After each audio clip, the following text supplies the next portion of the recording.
Who that? Like one night, though. Like one night, yeah. No, man, I'm live, you know. I'm live, you know. Walk my side, I want to deal with. Woo! It's a night. It's a night, it's a night, it's a night, you know what I mean? It's a night. I'm just stirring up this little bit now.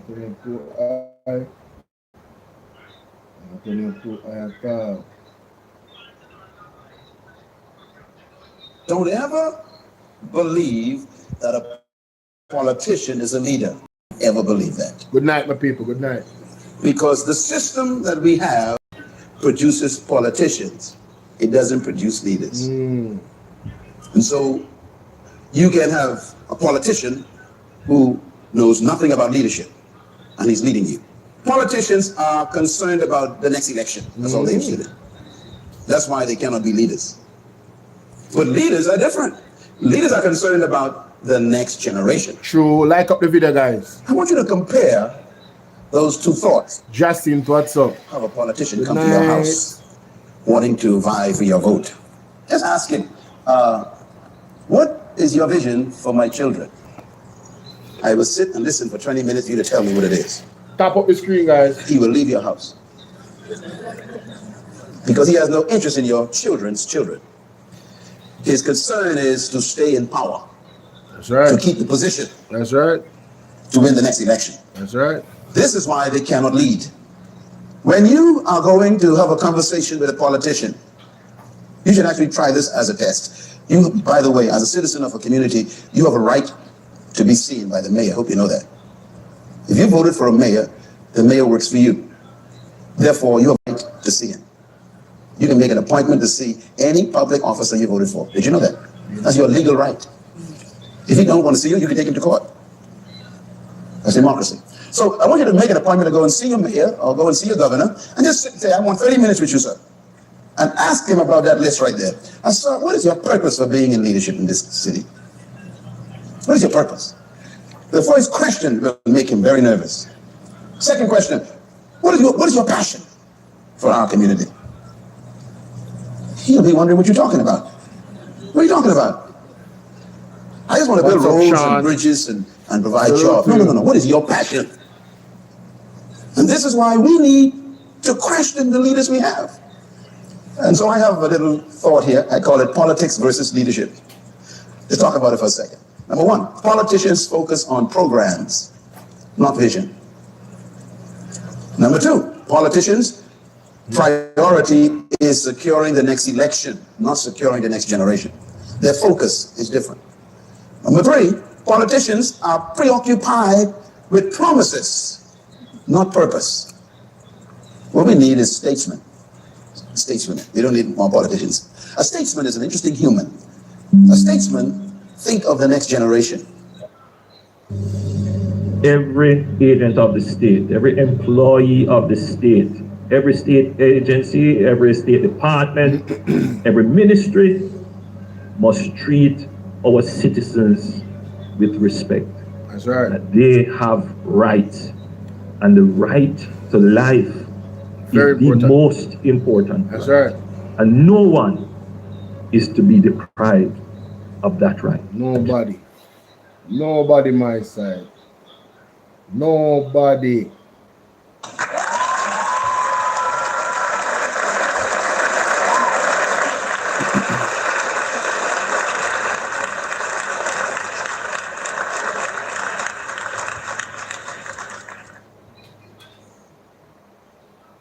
Superman, big up yourself.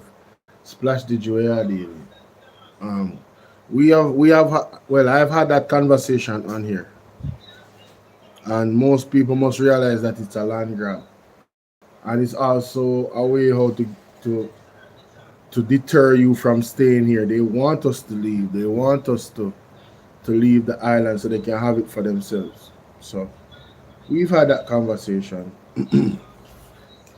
We've had that. I don't know why you say why I'm not listening to you. Like, I don't understand that. But anyway, good night, my people. How you doing? Welcome. Please hit the like button. Thank you so much for being here. Some of you must have been, watching me earlier tonight. I dropped a video before I came back on. I would love for you guys to go check that out. And any other video you have not checked out, trust me. There's a lot of content for you to explore. If you haven't yet hit the like, I want to encourage you to do so. Share the live. Don't be a stranger in the comment. Let me know where you guys are actually watching from. You know, if you're Jamaican or not, female or male, you know what I mean? All details. Nah, I'm just kidding. You know, keep it social, keep it respectful in the comment section, and we're gonna get into some things, ladies and gentlemen, because you know, the Prime Minister comes out and makes some lambastic statements at time. I don't know where I found that word from, but it sounded right to say. You know what I mean? It's just out of mind-boggling, some of the things the man say. You get me? I don't know what he's studying, but hey, it is what it is. So I start off with Ralston, Hyman, you know, because I tell you. Yes, man. Yeah, man. Hey, I tell us, yo, you have rate Andrew. Like, hey, Mr. Andrew just talk with me, Andrew said today. Andrew come like a naked demon in our night with that one. Nobody expect it, you know? Well, I was expecting it. I was thinking maybe Danville Walker, but I know it was somebody who is close to him. Yeah. Him now gonna put nobody, this in nobody, and where he not fully trust, who not understand the assignment. He might deal with people who understand the assignment of what he's about, and therefore it doesn't surprise me. Yeah.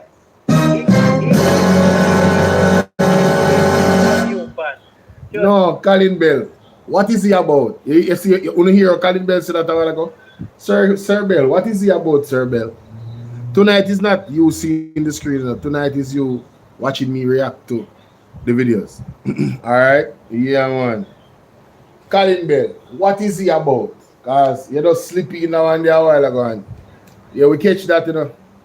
Nobody feel like say get away that one. You think it's easy? Andrew up to something. Yo. You understand? Yeah, man. Andrew, he's conniving. Yeah, I went there. What I'm doing? He will use all his enemy for try and beat. Yes, man. Yeah, man. Talking about Melissa, somebody said, Colin, you heard anything about any update?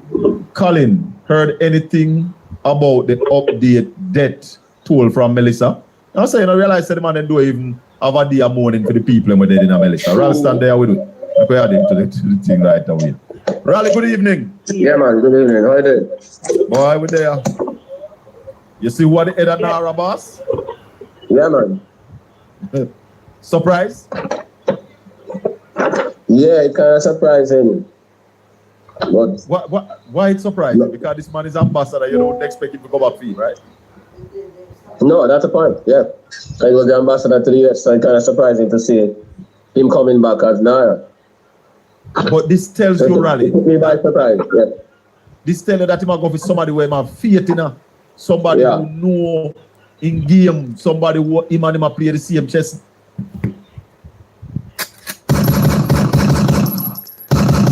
Yo. No, bro. Hey, Colin Bell. Stop it. Get some help. Bro.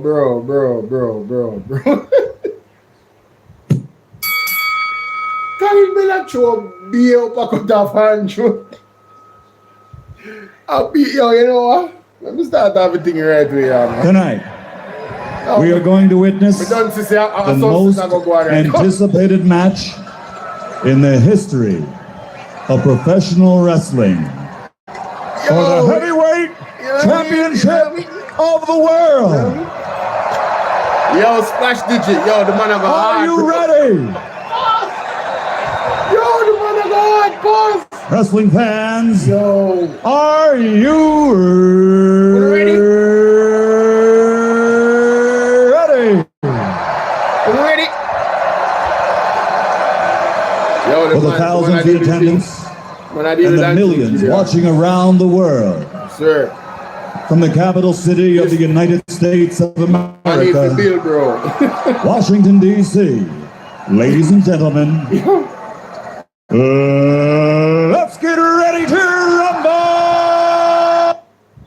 Y'all, please remember to hit the like button. I know y'all coming sometimes and y'all forget, but the main thing, man, y'all gotta hit the like button, man, and share the live stream. Come on now. Stop playing. Support. The like button is free, heard? That's right. That's right. I need those sound bites. I need that. But I haven't filled up the soundboard yet. Man, I've been busy, bro. Y'all hit the like button for me, please. Let's go. Can we get like 30 likes over here? And can we get like 20 likes over there? All right, let's go. 30 more likes. 30 more likes, 20 more likes. Let's get it. Let's go, Rally. Put me by surprise, yeah.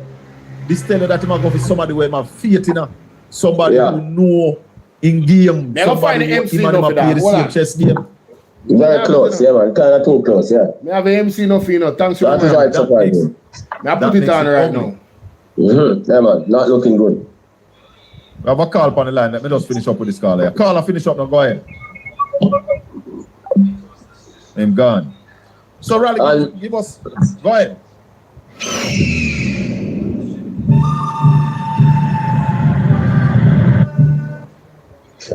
Teodoro dos Santos, who was regarded as one of the greatest Brazilian economists, he contended that the dialectics of misguided growth and mass poverty lays the foundation for the growing internal militarization of societies that are characterized by this malady.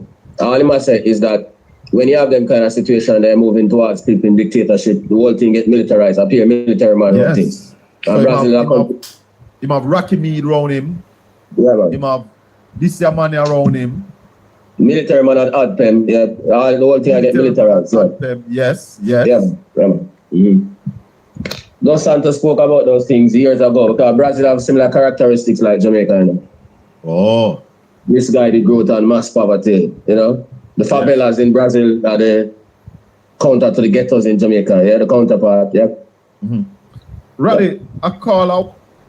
Well, final answer to the people of Jamaica, we're at a tipping point. One thing that Richard Pandora, CEO of Seprod, said to me today, that he can't understand why everybody's so silent and why the people are so silent and I take all of this problem. And that's why I say, we want the people of Jamaica to wise up and rise up and make the man them know. So we know that we are in a crisis and we're not tolerating those things anymore. Just make the man them know, people. Silver them, big up yourself, my general. Yeah, man, drop the link to the petition from time to time for them, make them know. People silver them via petition, man. Make sure so you sign the petition. Share this live with 5 people. 5 people with my side. Right now. Share it with 5 people right now. A while ago, before you go to the update of what is happening in the Jamaican economy, a caller a while ago was saying to us, was asking the question, is it that the IMF looked at the damage from Melissa and they decide how much money we need? No, man. We decided how much money we needed. Remember, at first, the minister was, I said, only the 6% economic losses. And we were telling her, said, the man must say, you have to go down the damage loss assessment. Right? And then did the damage loss assessment. We looked at the devastation of infrastructure and all of those things. Because it can't be without infrastructure. So it can't be just economic losses because you have to have infrastructure to produce economically. So they are the ones who decided what they want. The IMF is not going to decide that for you. And they came up with the $3.6 billion? Mm-hmm. Because it's a lot to borrow. They couldn't borrow $12 billion or $9 billion. But you borrow a third? Not even a third, a quarter. You borrow a quarter of what you need? Yeah, man, but that is what is affordable. They couldn't borrow more than that, man. Oh, okay. Yeah, man. Right, give us an update of what went on in the Jamaican economy today. Well, what happened was that the CD auction was oversubscribed. Got 223 bids for 39.3 billion.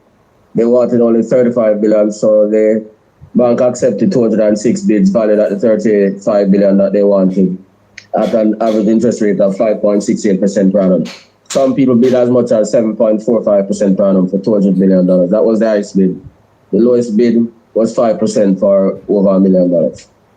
What about the government papers? Those were out today? Yeah, but now we haven't seen the results of that. But what we saw today again was that the BOJ floated what we call a US dollar index bond. They're going to do that tomorrow.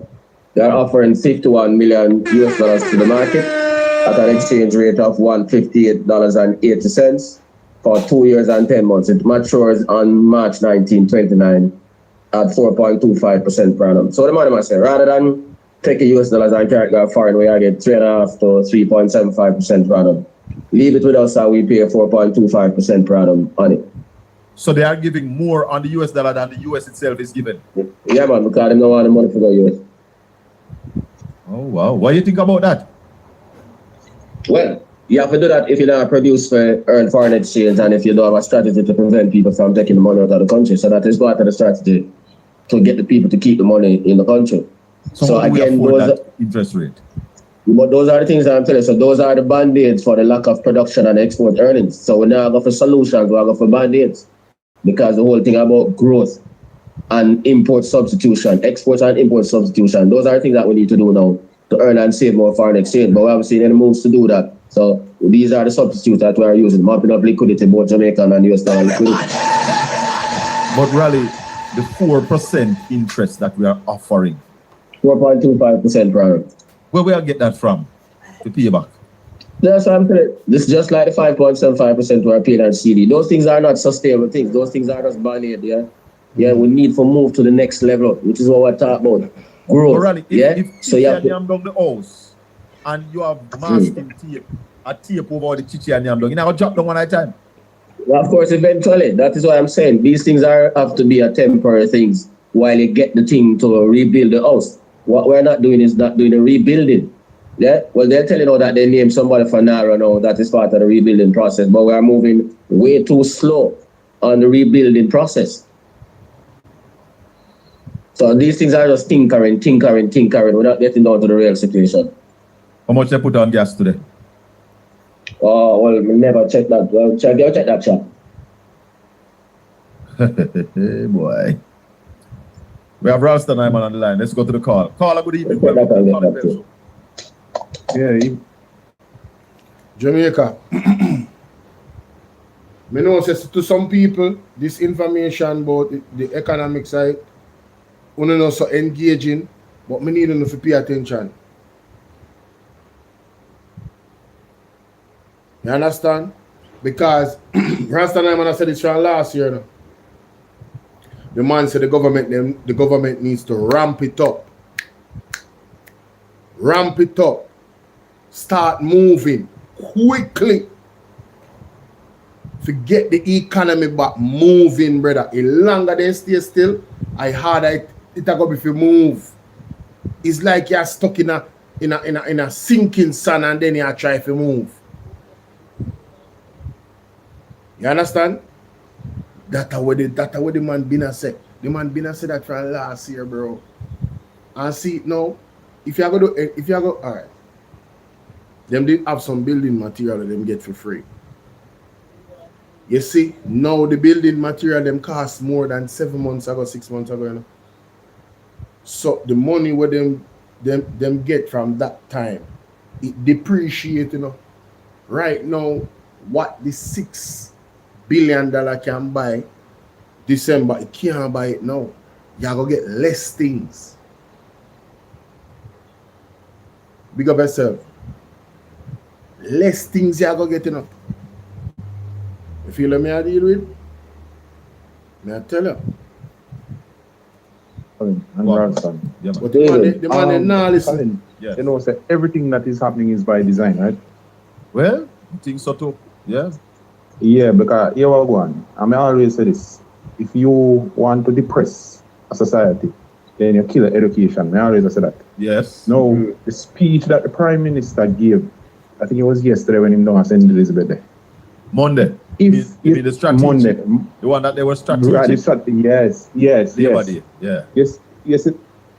because the people are in distress and a lot of persons might not have the wits about them to read deep into what the Prime Minister was saying. They didn't even pick up that the man was saying the 1.4 billion will be there for 10 to 15 years and it can be built. And I listened to the speech more than once. As me hear somebody say it, and I said, did he really say that? No, man, no, that maybe what he said is that the houses, the modular houses, the container house, they can last for 15 years. That is what he intended to say, Khalid. Yeah. But if you listen carefully, it come off the wrong way and people walk away with the wrong interpretation. Let me go listen to him. Let me listen to him. We have I agree with Let me listen to him. I listen back over. The government is being strategic. Listen, me listening back over. Me say, yo, me not even gonna try to say that to myself because where I say it never really clear. So me I gonna give me benefit I don't. Yeah, that me say, yo, you know what? Me I give me benefit I don't. Andrew, me I give the benefit I don't. Say yo, when I say the house I gonna do there for 10 to 15 years, not the money. Because honestly, it never clear to me. When me listen back over, me I say, wait a minute, did he say that or was he trying to say this? I'm listening back, I'm like, okay, I'm still confused. So I'm just gonna give him the benefit of the doubt, literally. That defense from Prime Minister Dr. Andrew Holness this evening amidst public backlash over news that his administration is yet to spend over $1 billion in hurricane relief funds. The Prime Minister also announced that the money will be used to buy prefabricated containers for those left homeless by the storm. He was speaking today at a National Labor Day project in St. Elizabeth. Jamila Maitland reports. The Auditor General come out and said, well, the money's there. Why didn't you spend it fast enough? You see that comedic, I mean, hear Andrew talk about, I'm not Andrew, me and Jerbrand said, you see that comedic look thing when him do this, so, is to downplay the Auditor General's report, you know. That's exactly why him say it like that, you know, just to downplay the report. Yo, Andrew is very intentional, you know? Because you know how I know it's authentic? When I was listening to Jerry Bryan live, I said the same thing and I was typing it, and then I saw him recognize somebody else that typed it. I'm not about to type it. I was like, that's exactly the same thing I was thinking. Yo, Andrew cool here. Andrew the normal. Andrew cool. So the context of terrible. Nobody must know that. The money's there. Prime Minister Dr. Andrew Holness. The man use it for us, make a mockery out of it. Say, it's not really a big deal. Like in my cartoon vocalist. In voice ton cartoon all of a sudden. Supreme Mind. Oh, I said super me mind supreme. That's what. Wait a minute. That's not spelled Supreme Mind. Your name is actually spelled Super Me Mind. If you look at it, Super and then M-E and then Mind. Hey Janita, good night. How you doing, darling? It actually spelled shout out to my people. It's glad to see that you have made it. Welcome. How y'all doing? How is the night shift going? Some of y'all working the night shift. If you're working the night shift, put a one in the chat or put a flame emoji in the chat. You know what I mean? And you know what I mean? Yeah. Oh, the live goal will end in 5 minutes. No, I gotta reverse the live goal. The Lewistown Early Child Institution in St. Elizabeth, one of the National Labor Day projects. But he also labored on another issue, the $1.4 billion in relief funds donated for victims of Hurricane Melissa. Dr. Holness says the funds will be used to help those left homeless by the hurricane. The government of China has given us some. The Minister of Housing has purchased some. And I believe it's the Red Cross that is giving us some as well. So we may get up to about 2,000 units, these modular units. And we are building a small community in West Holland to facilitate those persons who were being housed at the Petersfield shelter. 2,500 prefabricated container homes will be purchased. He says 900 of them are already in Jamaica, and many beneficiaries have already been selected. In defending his government's management of relief efforts, Dr. Holness outlined the strategy. So the funding that is donated will be used to support the establishment of the bases. Because the people are going to get them. Can they build the base themselves? No. So isn't that the best use of the money? That it is here will last them for 10, 15 years. Other than to just spend it out and then you don't know where or what benefit it gives. Think, Jamaica, think. But according to the auditor, So my understanding is that when you build the bases, the houses will be there for 10, 15 years, which is also a lie. Then container house, they can't stand up for 10, 15 years. Before we go on, big up to DeAndre. DeAndre, may I tell you have a right to be concerned. You have a, trust me, DRX real walk on. Big up yourself. June, good night, sweetheart. What you say? Learning human ways is hard as a leisure. Hey, man, listen. Yeah, man. In our weather condition. Yeah, but and hold on, go ahead, Randy. Yeah, but it's still a question of timing. Don't answer the question. Because the quicker you get to start doing the thing, then is the faster the economy will recover. It is. Well, final answer to the people of Jamaica. We're at a tipping point. One thing that Richard Van Boy, CEO of Seprod, said to me today, that I think can't understand why everybody's so silent and why the people are so silent and I take all of this problem. And that's why I say, why the people of Jamaica to wise up and rise up and make the man them know. So we know that we are in a crisis and we're not tolerating those things anymore. Jamaica,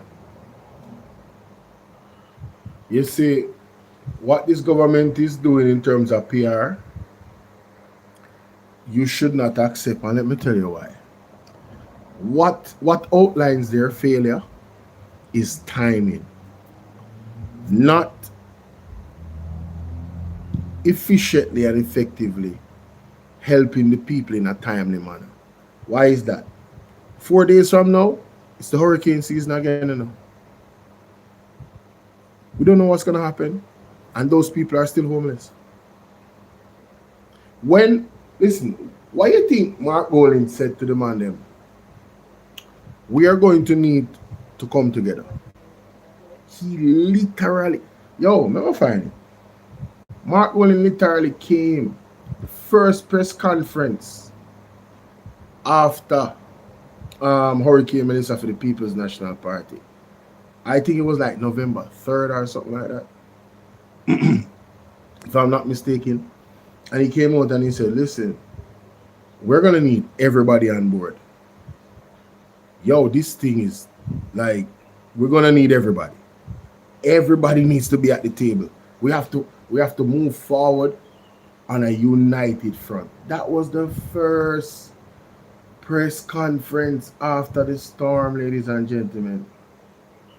I believe this is it. Yes. This is it. Really, or they did most, whether to be due to. So that Jamaica, from our representatives, you can hold. Thank you very much. Good afternoon, Jamaica. Good afternoon, members of the media and all listeners. I want to begin. This was November 3rd. I'm correct. This was November 3rd. Listen to this. By expressing my profound, heartfelt condolences to the families and friends of those who have lost their lives in this tragic hurricane or its aftermath. Our sympathies also extend very profoundly to those thousands, tens of thousands, perhaps hundreds of thousands of Jamaicans who are suffering at this time from the impact, the calamitous impact that this hurricane has had. And we are aware, of course, that there are levels of destruction.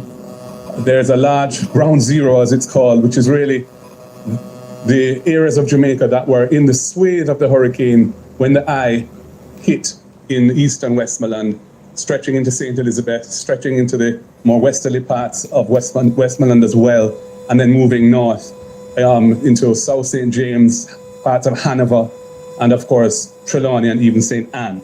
No man, him ain't a cry man, but him have the emotional intelligence about this. Like when you go and you look for those who went and look, everybody that went to Westmoreland, Hanover, St. Elizabeth after the storm, it did something to them. So when they talk about it, Tricia, how you doing? When they talk about it, you can hear it in their voice. Everybody is different. It's not everybody can hear it, but his was obvious.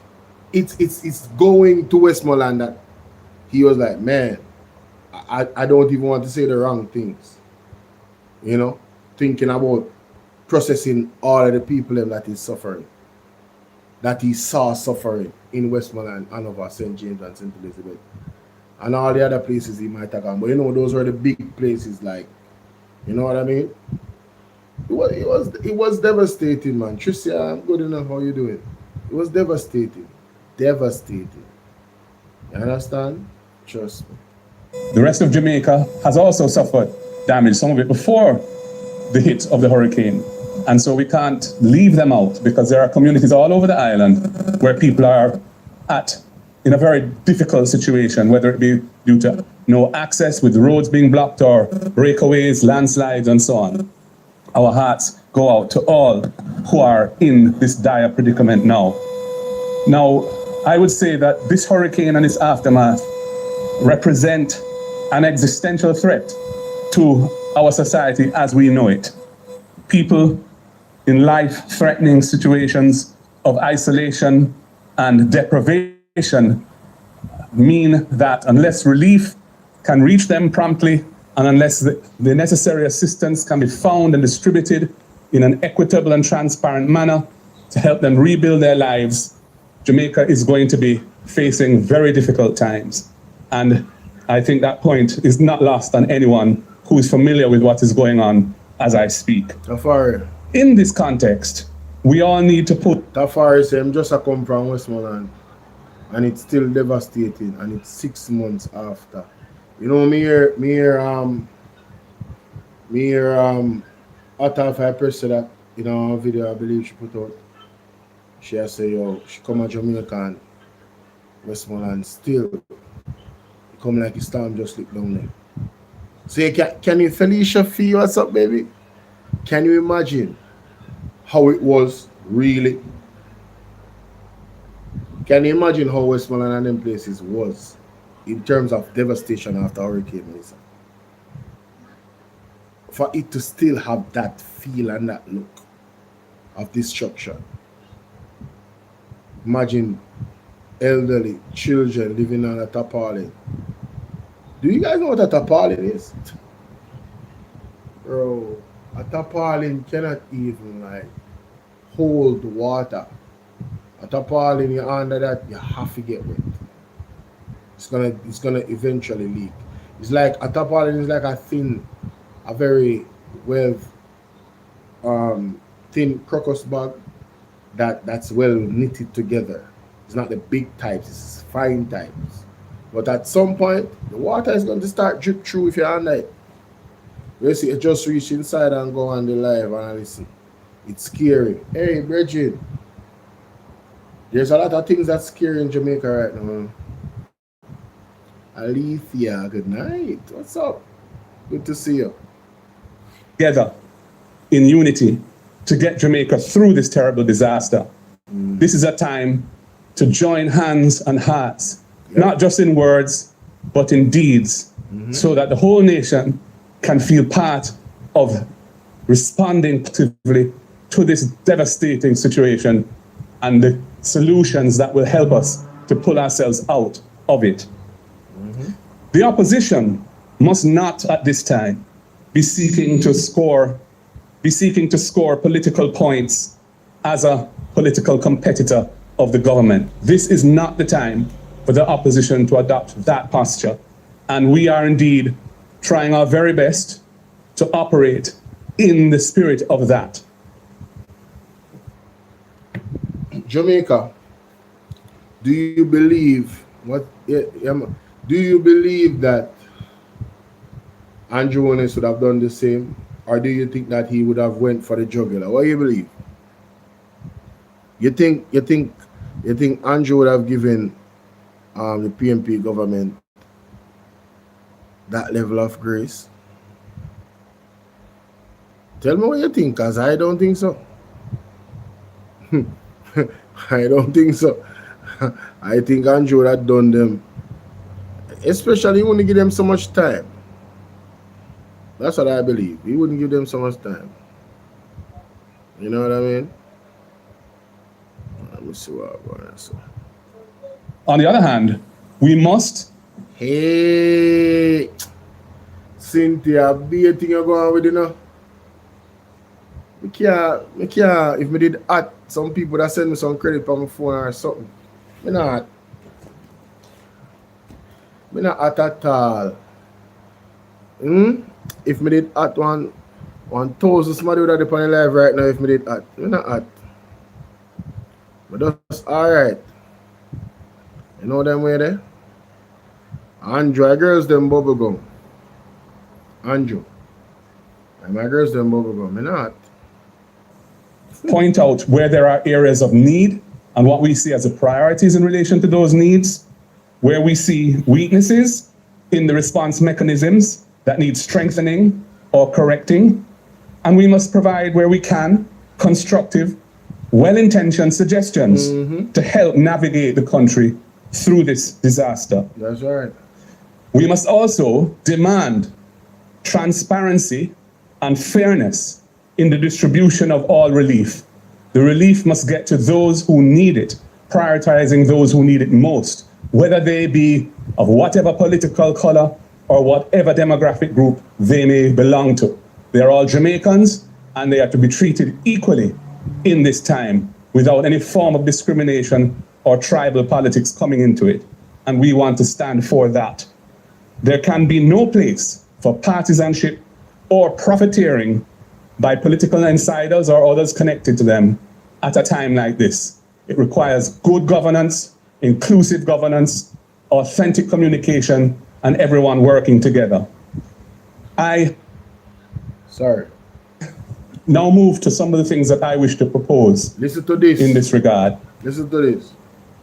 I have proposed to the Prime Minister from last week, Wednesday, that he should establish a broad-based task force to be given the responsibility of governance oversight over the relief effort, the relief coming in, how it is dealt with, how it is distributed. Not to manage that process on a day-to-day basis, but to provide oversight to those who are managing it. So there's some accountability for how it's done, and that accountability is being held by a broad-based group that can enjoy the support and confidence of the whole society, especially those who are suffering terribly now and no doubt fear that they may not be treated fairly or they may be ignored or overlooked in the response of the state to the crisis. Want to hear that? That was the first suggestion that Mark Golding made, ladies and gentlemen. Did the government heed to the calling? There's like, Mark Golding, you can go and talk. You think so we want to hear about that? We not put in a whole heap of people in this conversation. We are going to do it our way. And then he met Nara. And nobody can go to prison for Nara. And they can pretty much do anything they want. You understand?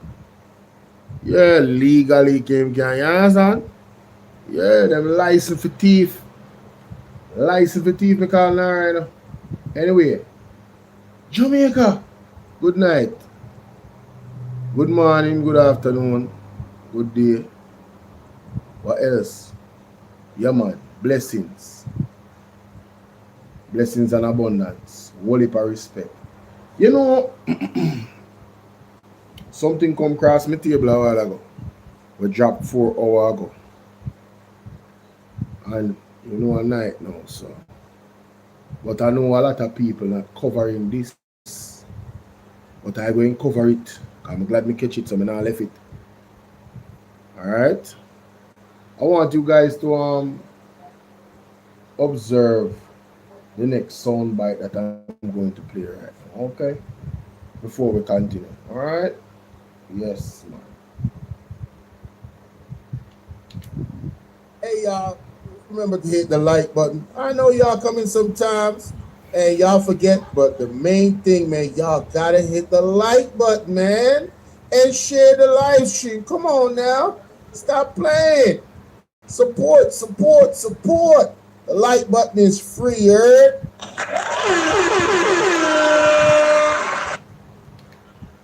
Yes. Always remember the like button is free. Now let's get into it, ladies and gentlemen. I just literally a minute ago, while I was doing my live, I'm still live right now, but I'm going to record this. I saw a post. I don't even really get Jamaica. It's none other. Don't know how you're doing. It's none other than Rose Shaw, Auntie Rosie. It's none other than Auntie Rosie, ladies and gentlemen. All right. Now, give me a second. Give me a quick second. Yes, I forgot, you know. I forgot something, ladies and gentlemen. Bear with me. Come on, Bolo. Quickly, quickly. Quickly. Do it quickly, do it quickly. I work up a master plan, guys. That one, yeah.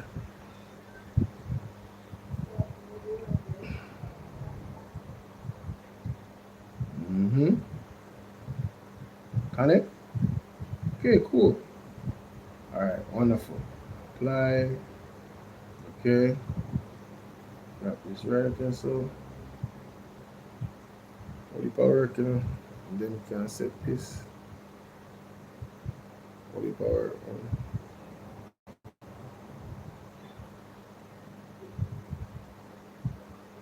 Thank you all for your patience.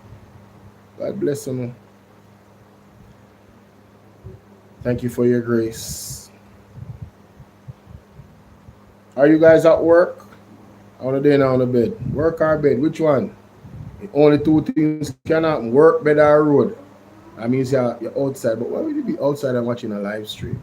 If you are, thank you. Appreciate that. You know what I'm saying? Anyway, let's get into this. Let's get into this. Yeah. Okay. Wow. Today's the 27th. All right. I hope that's the one. Oh no, it's this one. Yeah, this is the one. Yeah, this is the one. That's the one. All right, so awesome. Turn this down. I need to see something real quick. I need to make sure that this thing is I need to make sure that this thing is set right. You don't want to do the reaction and then when you look, you know, you cannot see. Definitely don't want that. So let me see what's going on here. All right, I need to do a little bit more to the left. All right, cool, no problem. I got it. Doing some measurements here, guys. About 2 centimeters to there. Okay, I think that's good now. Let's try it now. Let's see what's happening. Let's see what's going on. Let's see what's going on. We good? Whoa, we not good? Are you serious? Supposed to be good now, man. Oh no, we still not good. Wow. All right, I'm not measuring right, ladies and gentlemen. All right, I feel be good now. I'm not gonna further than that. I feel be good now. You know? You good? Let me see. Ah, wonderful. Awesome. Awesome. Awesome. Awesome. So as I was saying, ladies and gentlemen, Miss Shaw did a post, and I haven't even read it yet, and I want to have it read for you, you know. So Yes. So let me just read it out loud. Right here. Where's the thingy? Ah, there it is. When a government becomes louder in ceremony than in accountability, citizens must sharpen their eyes and listen beyond the applause. George. Honor is important, but timing is political. Pageantry can warm the public mood while serious questions remain in the cold. Be alert. Be informed. Never allow symbolic gestures to distract from the realities people are living every day. Eastern St. Thomas. Be on the lookout. The Spark program must do more than spark headlines. It must spark completed roads, proper drainage, reliable water, and real development people can see and feel. The Minister of Works must explain why roadworks are moving while new pipes remain pending. The Minister of Water must explain why, in the land of wood and water, too many communities are still living with dry taps.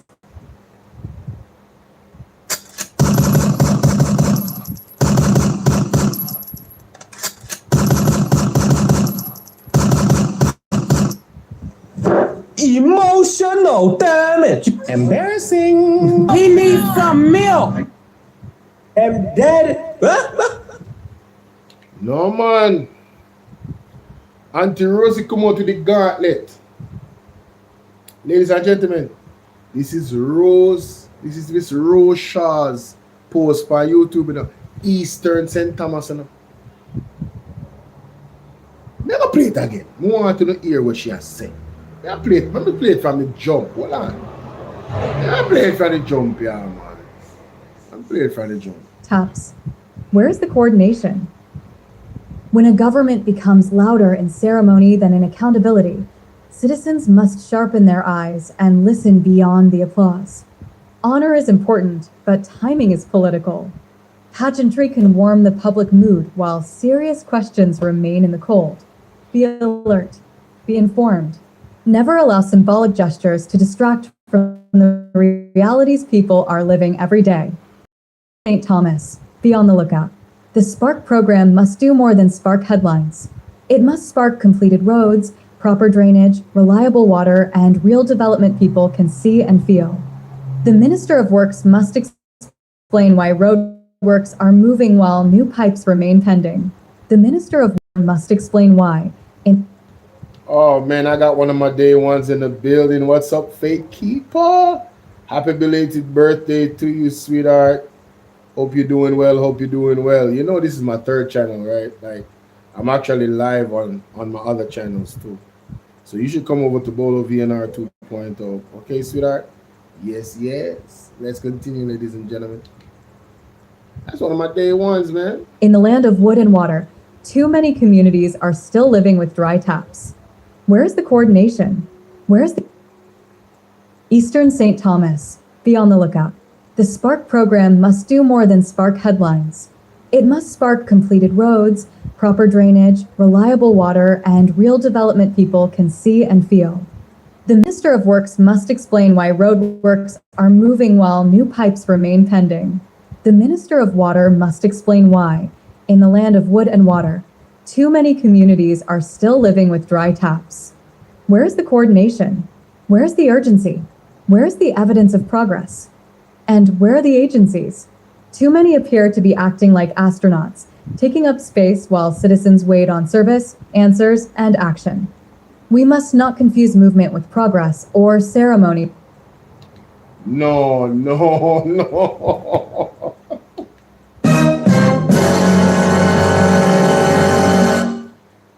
What? Yo, did you? Nah, she cooking. Hey, yo. Hey, I don't want to listen. I don't want anybody play with Miss Shaw, bro. What? Y'all heard what she said? Man, she said, and where are the agencies? Too many appear to be acting like astronauts, taking up space while citizens wait on service, answers, and actions. Oh, this is powerful. Miss Rose Shaw ain't playing. All you agencies out there taking up space, bruh. Yo, Miss Shaw got one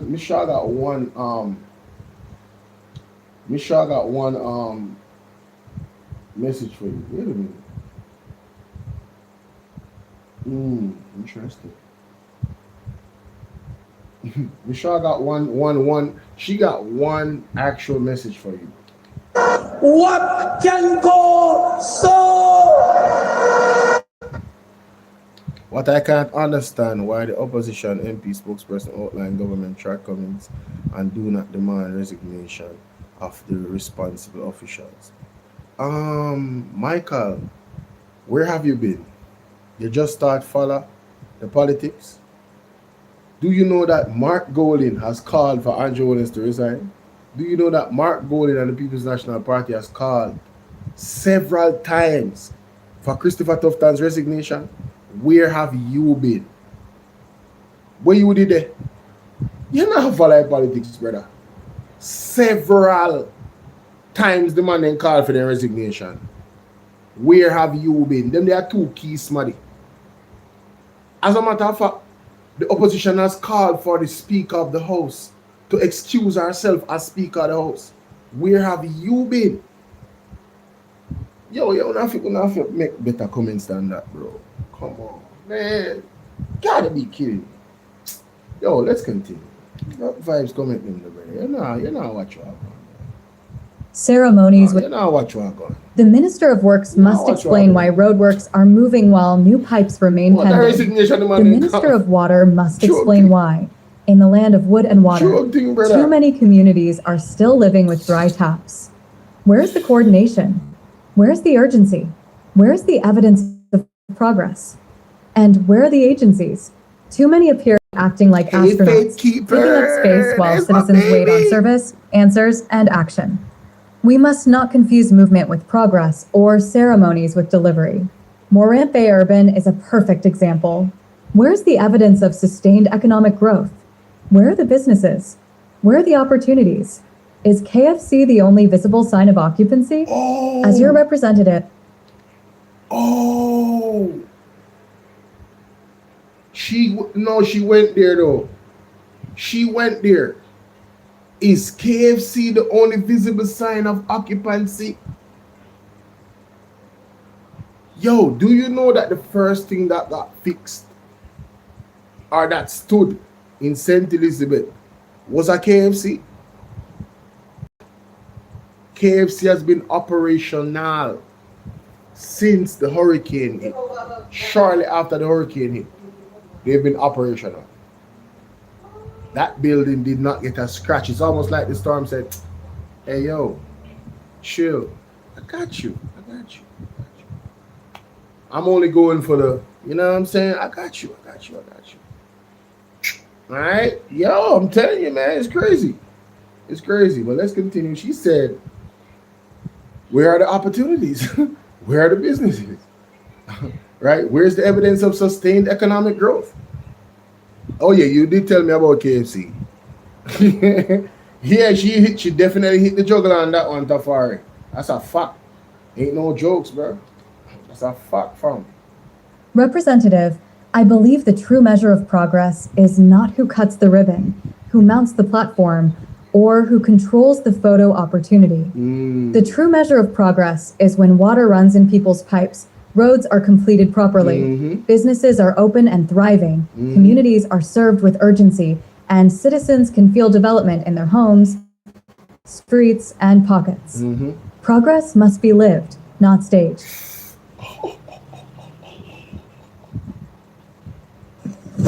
Emotional damage.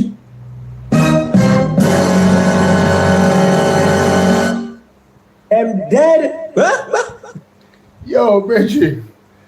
Yo, if I knew that this post was this much fire, I would have started off with the let's go. Yo, I'm telling you, I did not know she came with all this smoke in this Facebook post. What?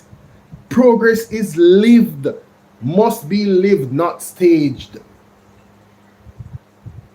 PR government out here staging growth. Oh, the economy is doing great. Oh my God. People are out here hungry for real though. People are out here homeless for real. Like that is rising. The homelessness thing is actually rising. What is happening is that a few persons that are connected to the government they are amassing unbelievable amounts of wealth through government contract and other things. That's what we see happening. So I don't know where is all of this. I don't know. Where is it? This progress, this economic growth. Look at our roads at the moment, like right now. Look at our roads. Man, come on, man. Shout out to Miss Shaw, man. Give Miss Shaw a round of applause, ladies and gentlemen. Give her a round of applause, you heard?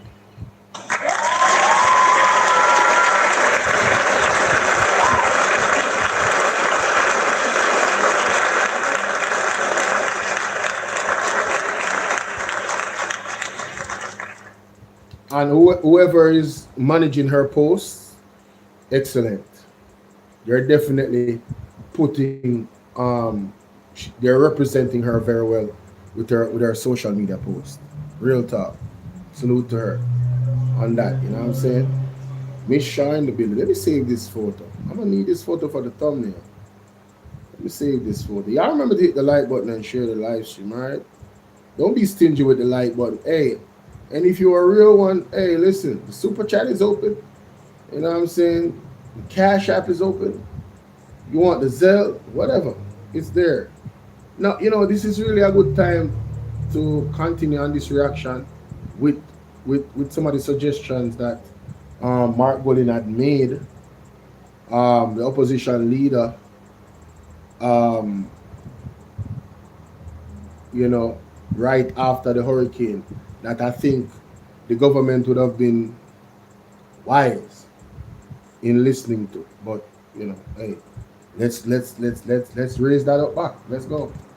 And deprivation mean that unless relief can reach them promptly, and unless the necessary assistance can be found and distributed in an equitable and transparent manner to help them rebuild their lives, Jamaica is going to be facing very difficult times. And I think that point is not lost on anyone who is familiar with what is going on as I speak. In this context, we all need to pull together in unity to get Jamaica through this terrible disaster. Mm-hmm. This is a time to join hands and hearts, yes, not just in words, but in deeds, yes, so that the whole nation can feel part of responding actively to this devastating situation and the solutions that will help us to pull ourselves out of it. The opposition must not at this time be seeking to score political points as a political competitor of the government. This is not the time for the opposition to adopt that posture. And we are indeed trying our very best to operate in the spirit of that. On the other hand, we must point out where there are areas of need and what we see as the priorities in relation to those needs, where we see weaknesses in the response mechanisms that need strengthening or correcting. And we must provide, where we can, constructive, well-intended transparency and fairness in the distribution of all relief. The relief must get to those who need it, yes, prioritizing those who need it most, yes, whether they be of whatever political color, yes, or whatever demographic group they may belong to. Yes. They are all Jamaicans, and they are to be treated equally, mm-hmm, in this time without any form of discrimination or tribal politics coming into it. And we want to stand for that. Now, the government didn't listen to that.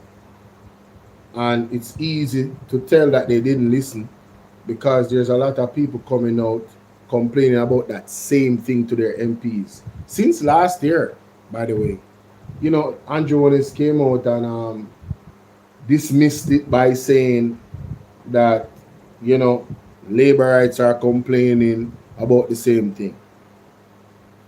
I don't know how that would have been something that could have helped his argument, because that would just mean you're cruel to every Jamaican.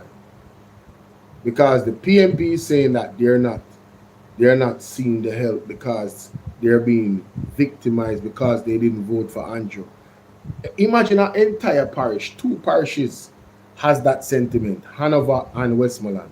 the two worst hit parishes, St. James, well, Southern St. James to be specific. You're telling me that everybody in those areas is telling a lie on the Prime Minister's government? That's what you want to tell me? Everybody. All those people that live there. And you know, this is a very good, listen, everything is about timing. This just came to me a while ago. All right? Shout out to Noel Phillips. I told people, I say, yo, Noel, you know, a lot of people, first time I went on Andre program, and Noel was on with us, you know, and you know, some people was like going at Noel in the comments and like, man, don't leave Noel alone. Yo, Noel a good youth, man. Leave Noel alone, man. Tell them, say, yo, Noel a good youth. He just not trust. He just doesn't trust politicians, and that's okay. I told us, like, man, he just doesn't trust politicians. So what we see, he don't see. He's looking at it from a whole different perspective. You get me? So I'm like, yo, just give Noel a chance, man. And look at what Noel did, guys. Look at what Noel did. Andre played it on his show. Before, no, it's not this. It's this. No, this is not the night show that just finished a while ago. It's this one, right? So where is it?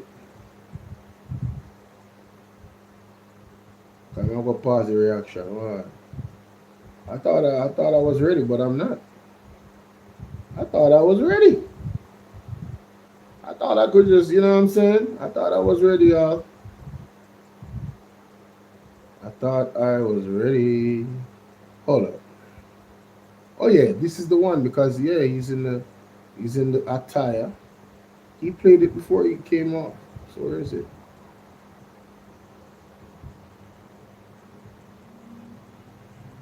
Ah, there it is. Got him.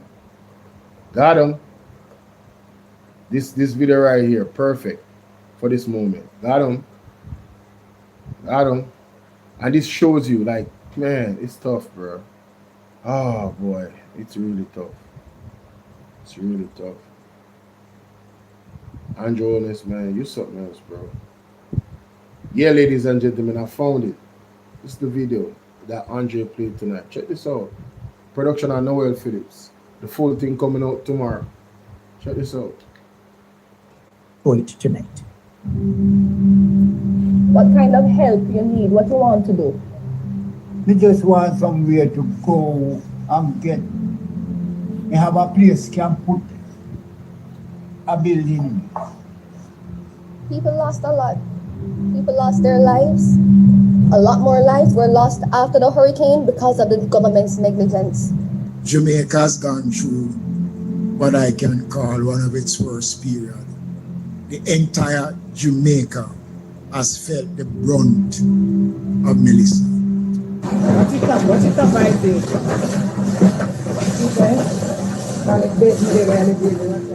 As I pulled through the door, that's the time the house fell down. But I think like 2 to 3 weeks after, since now, it really started to jerk me and start to affect me. I represent the constituency where it made landfall. Quite a lot of the residents did not have stable accommodations. Everybody was affected. PNP, JLP. You could smell dead bodies, both animal and humans. Whoa. You had literally people on the roadways saying, help, help, we need food. I think he's failing the people of Western Jamaica. Partly maybe as a result of the fact that he didn't get a lot of support. When you look at the electoral map of the country, Westmoreland and Hanover are all the constituencies in those two parishes are represented by the People's National Party. And when the Prime Minister went out in an helicopter, he went to St. Elizabeth and then he flew across to St. James. Both of which are represented by his party. I want to believe when he says that he feels what the people feel. But I can't trust him. But when you think about it, all of the response across Western Jamaica is chaka chaka and baga baga. This is my 10th right? There's still people living in the hurricane shelters from last October, and the hurricane season is almost upon us. I don't have a home. I'm underneath a plastic. I don't have a home. Jamaica, when I tell you, ultimate failure. And what I don't like about the government is that they're not humble. They're gonna just stick to we did the best we can. And we know they didn't do the best they can with these types of results. And the amount of money that they were seeing. They didn't do, I mean, come on, bro. Just stop it. If they had followed what Marky G was saying from the jump and put everybody together, like united everybody, all the stakeholders in Jamaica, and let's work together to get it done. Just like how Isaac Buchanan did on his Labor Day project, just like that. Get everybody a part of it, you know what I mean? And it's gonna benefit them, and you know, things move fast, and just the love and that whole situation, you know, it brings hope and unity and a good sense of feeling amongst each other. It builds good character, you get me?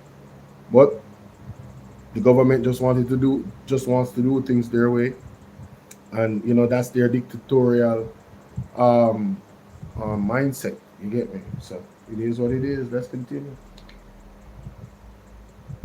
There can be no place for partisanship or profiteering by political insiders or others connected to them at a time like this. It requires good governance, inclusive governance, authentic communication, and everyone working together. I now move to some of the things that I wish to propose in this regard. I have proposed to the Prime Minister from last week, Wednesday, that he should establish a broad-based task force to be given the responsibility of governance oversight over the relief effort, the relief coming in, how it is dealt with, how it is distributed, not to manage that process on a day-to-day basis, but to provide oversight to those who are managing it. So there's some accountability for how it's done, and that accountability is being held by a broad-based group that can enjoy the support and confidence of the whole society, especially those who are suffering terribly now and no doubt fear that they may not be treated fairly, or they may be ignored or overlooked in the response of the state to the crisis. I mean, I don't have to go any further. That was the ultimate suggestion. You know, it's only fair. That was the ultimate suggestion, ladies and gentlemen. All he had to do was listen to Mark Odin. That's all. How can you disapprove that approach? It's about equity and fairness. That's all. It's about equity and fairness. So not because you're PNP, not because you didn't vote for me, trust me, I got you. All of you. You need the help. We don't care who you voted for. So we have all these people that are from different, you know, people that didn't vote, you know, people that don't really into politics, and also the people that are, and everybody coming and working together. And this thing is a long term. If you're gonna really build Jamaica and build it the right way, coming from a situation like Hurricane Melissa, given that we're at a place right now where these shocks, these storms keep coming more frequently, whether you want to believe that it's man-made or not, they coming. So if they coming, what is wrong with us uniting together to rebuild even faster, knowing that, man, you know, we can't play Russian roulette. And look at where we're at right now with the hurricane season. We're literally playing Russian roulette, you know. They have not done enough. They have not built a shelter. And I'm talking about not the schools that are all over the place. A real shelter. They have not built a real shelter. A self-sustaining shelter that has both the proper positioning so that flooding doesn't affect it, proper access, so that people from all over in the surrounding areas, wherever it is, people can go and proper space for hold at least one 2,000 people. Yes, they have not built a shelter, not even one. So, you know, if they had used the money and said, well, listen, we're going to build something that would benefit, well, everybody can benefit from it. Or most people that are in need, like in highest need. Like the ones them that don't have anywhere in them house gone.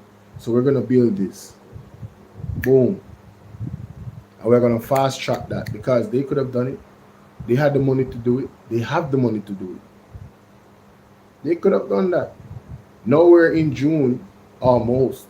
It's now May 27th, going into May 28th, 11:40 p.m. And man, we don't know what's going to happen the 1st of June or any time in June. Listen, the way how it's bad, you have to remember, or for those who don't know, in these areas that was already destroyed, they have been getting massive flooding and of regular rainfall. And I've seen boats going through towns on regular rainfall here in Jamaica. The precipitation is ridiculous.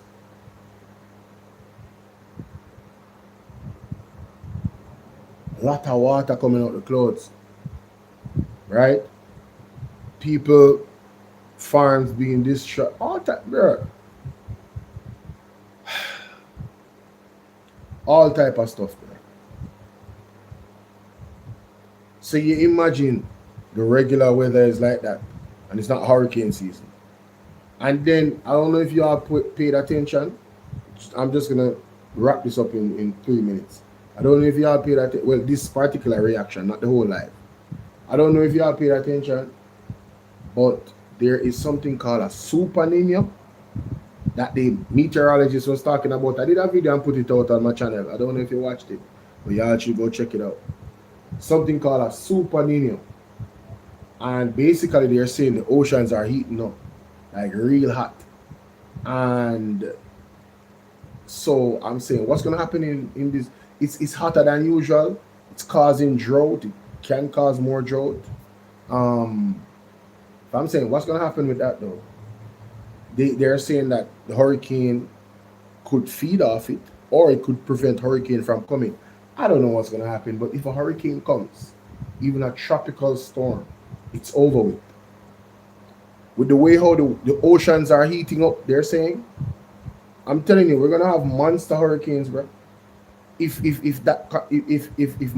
a hurricane should even form, if any sort of anything like that, it's over with.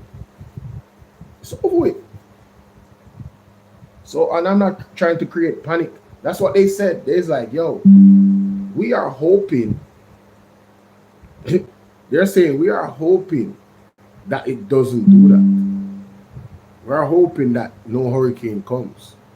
But if something was to form the same way Hurricane Melissa just sat there and just charged up and just was bathing in the jacuzzi, waiting to kick our ass, bruh, it's gonna be worse if a storm should come in these waters right now, the way the waters are heating up. And that's facts. Ain't no lies told, you heard? Let me know what y'all think in the comment section, man. Sheesh. Let's get back to it. So, we're right here. We're gonna go to this. We'll go to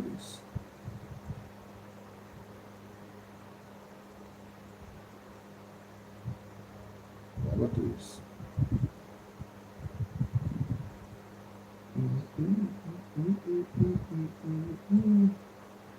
Let's go to this.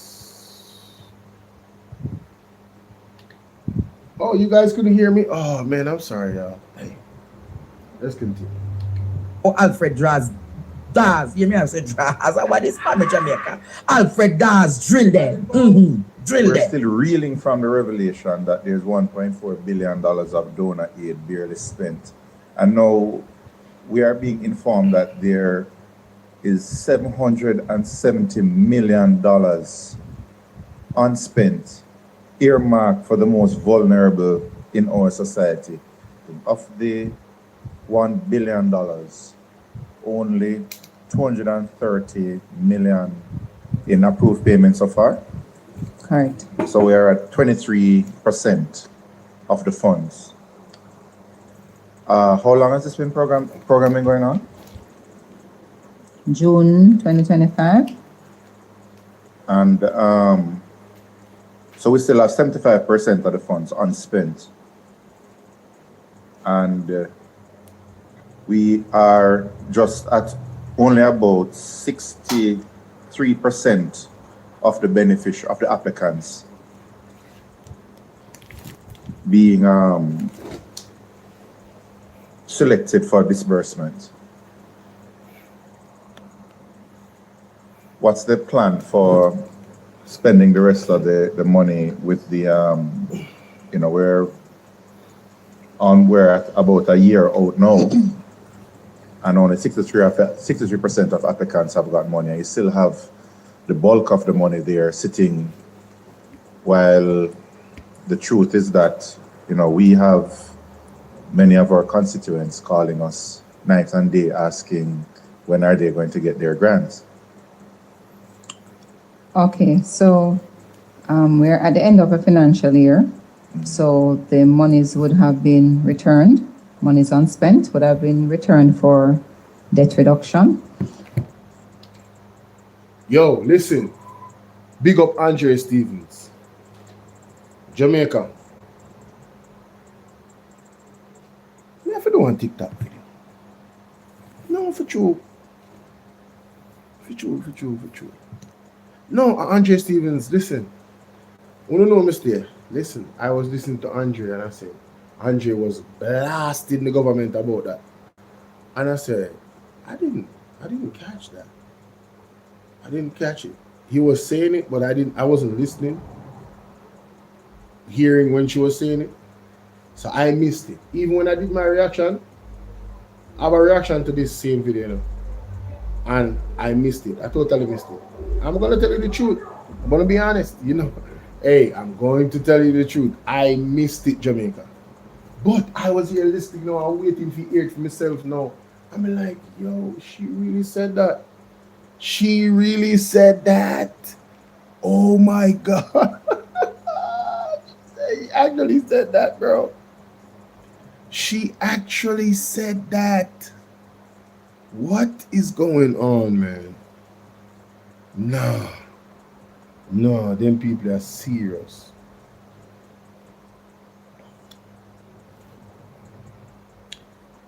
TikTok, I come in peace. YouTube, I come in peace. We never choose violence.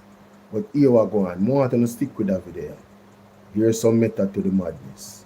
More want to listen to this. Listen to this. Just listen to this.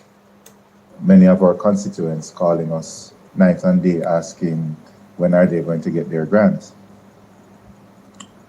Okay, so we're at the end of a financial year, so the monies would have been returned.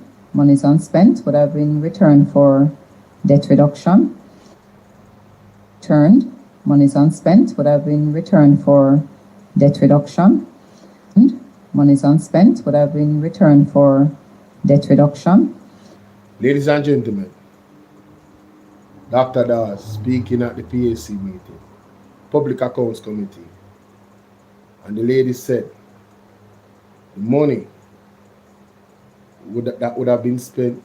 I think this is the one of those roofs program or something like that, or some type of program where people get their grants.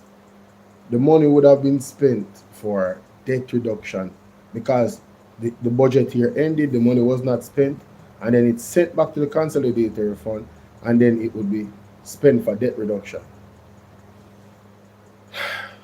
We soon come back. I got here with Andre saying, soon come back. Yeah, man. Let me find Andres about this, cause this no normal. I have a fundamental problem with this. We're just coming from, we're still reeling from the revelation that there's $1.4 billion of donor aid barely spent. And now we are being informed that there is reeling from the revelation that they're done with this. We're just coming from, we're still reeling from the revelation that there's $1.4 billion of donor aid barely spent. And now we are being informed that there is $770 million unspent, earmarked for the most vulnerable in our society. Something about the conceptualization of this program was wrong from the outset. If people are suffering and we are sitting on $770 million that just went back into the consolidated fund or for debt payment. Something has to be done about this program. It's clearly not working. The persons who it is meant to help, they're not receiving the help, and the money is just sitting there. I have a serious problem with having this much money sitting down and Jamaicans are suffering. That's all I have to say. Jamaica.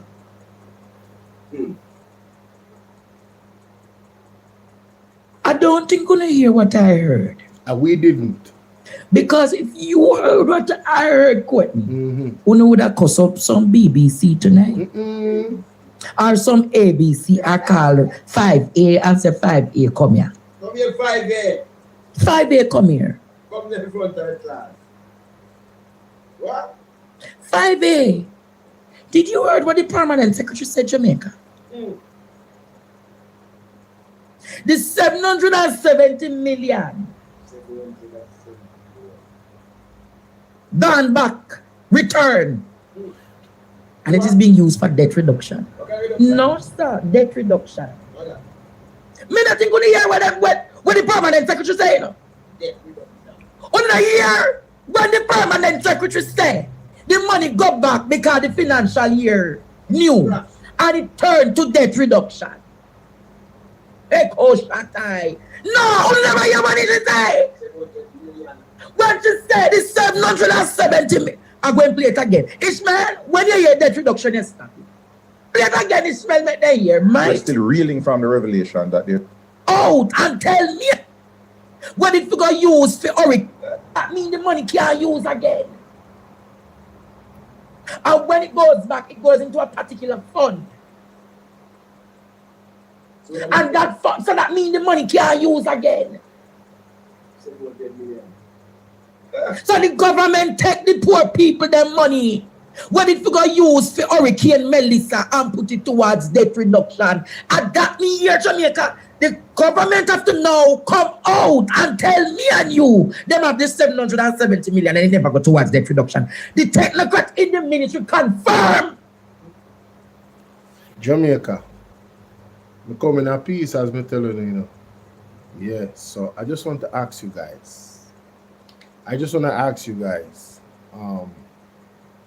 Did you hear the same thing I heard? And do you have the same understanding that I have?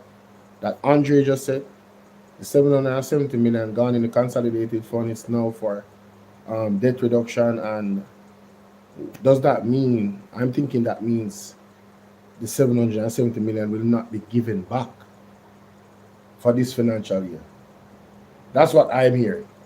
But if you're hearing something else, please put it in the comment section. Oh, by the way, I'm live right now. You can check me out on YouTube. All right? That's it. Link is in the bio of my page. Wow. This is a rough one, ladies and gentlemen. This is a rough one. I ain't gonna lie to you. This totally messed me up. This totally messed me up. I said, what? How did I miss that? How did I actually miss that? You know what I'm saying? You know what I mean? Like, bro, I'm not doing my job, bro. I think I failed the people. Yo, after I heard this, after I heard Andre say this and put this out, I said, man, I failed my people, man. Ladies and gentlemen, I apologize and I'm sorry. I apologize and I'm sorry. Real talk. I feel the people. Totally feel the people. Oh my God. Let's go. Let's listen to it again, guys. Let's listen to that again. Let's drill them. Drill We're them. still reeling from the revelation that there's $1.4 billion of donor aid barely spent. And now we are being informed that there is $770 million unspent, earmarked for the most vulnerable in our society. Of the emotional damage, 230 million in approved payments so far.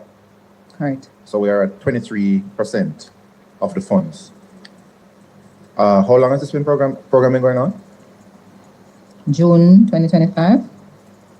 And so we still have 75% of the funds unspent.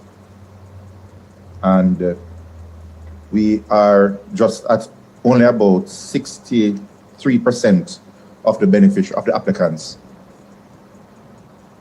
being selected for disbursement. What's the plan for spending the rest of the money with the, we're at about a year out now, and only 63% of applicants have got money. You still have the bulk of the money there sitting, while the truth is that, we have many of our constituents calling us night and day asking when are they going to get their grants. Okay, so we're at the end of a financial year. So the monies would have been returned, monies unspent would have been returned for debt reduction. And as I indicated to you, Chair and members, that we have the 11,521 persons who would have been approved for payment, and that represented the 230.4 million. So there are persons who would not have qualified for the program because they would not have met the criteria. So we had persons who were already on programs who would have submitted applications. So we would not have included those having not met the eligibility criteria. As I indicated, we are also looking at the persons who would have submitted their applications, who would have met the criteria but not have met it at the end of the financial year. We are treating with those persons. So we'll be treating with all the applicants who would have applied for the program. So of the 37%, of the 30% of applicants who would not have been shortlisted for disbursements, no. Have you approximately what percentage of that number is are the applicants who were just not supposed to have applied at all because they're getting a benefit? Who else is left out of that 18,000 who really and truly, if we get all of the I's dotted and the T's crossed, they can be eligible for disbursements? P.S. I have a fundamental problem with this. We're just coming from, we're still reeling from the revelation that there's $1.4 billion of donor aid barely spent. And now we are being informed that there is $770 million unspent, earmarked for the most vulnerable in our society. Something about the conceptualization of this program was wrong from the outset. If people are suffering and we are sitting on $770 million that just went back into the consolidated fund or for debt payment, something has to be done about this program. It's clearly not working. The persons who it is meant to help, they're not receiving the help, and the money is just sitting there. I have a serious problem with having this much money sitting down and Jamaicans are suffering. That's all I have to say. Jamaica. I don't think you're gonna hear what I heard. Because if you heard what I heard, Courtney, you would have cussed up some BBC tonight. Or some ABC, I call 5A and say 5A coming. Can go so 5A coming. What? 5A. Did you heard what the permanent secretary said, Jamaica? The 770 million gone back, return, and it is being used for debt reduction. No, sir, debt reduction. Me not think gonna hear What the permanent secretary say? You know? Only a year when the permanent secretary say the money go back because the financial year new and it turned to debt reduction. Echo Shatai. No, only never hear what it say. What you say is 770 million. I'm going to play it again. Ishmael, when you hear debt reduction, you stop it.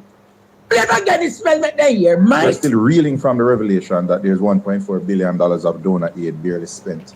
And now we are being informed that there is $770 million unspent, earmarked for the most vulnerable in our society. Of the $1 billion, only $230 million in approved payments so far.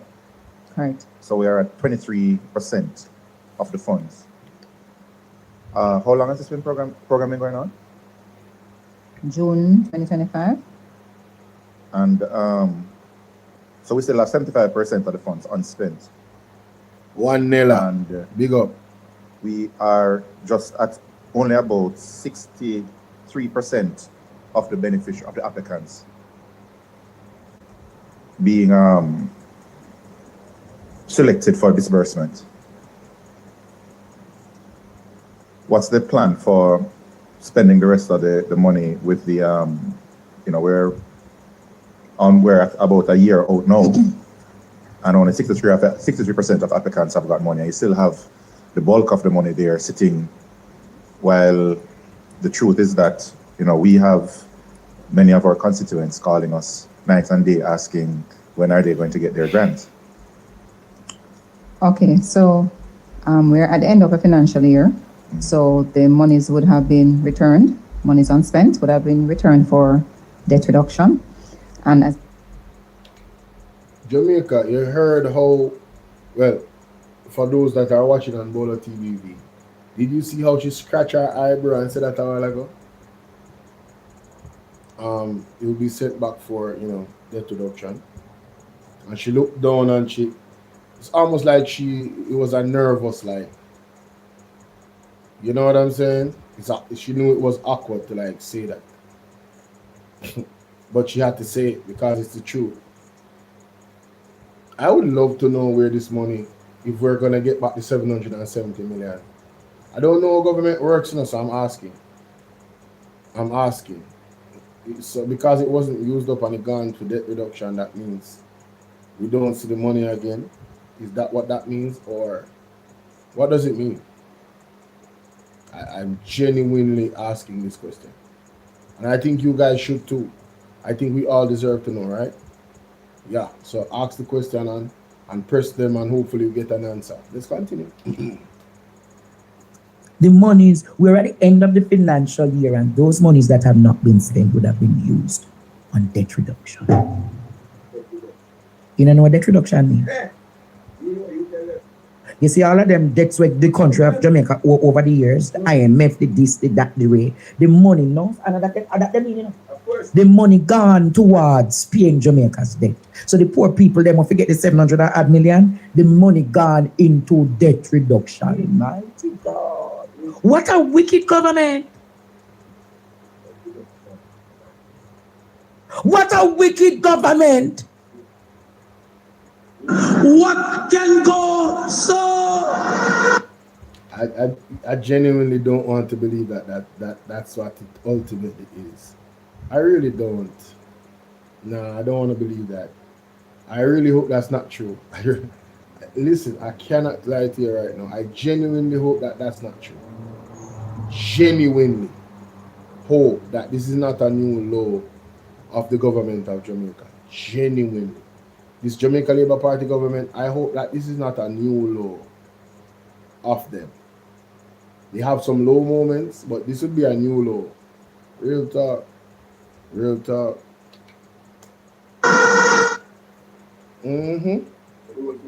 So the money, where them never use, Courtney, has to go back. If it is not used, it has to go back. And when it goes back, it goes into a particular fund. And that fund, so that means the money can't use again. So the government take the poor people their money What if we go use for Hurricane Melissa and put it towards debt reduction? And that mean here, Jamaica, the government have to now come out and tell me and you them have this 770 million and it never go towards debt reduction. The technocrat in the ministry confirm.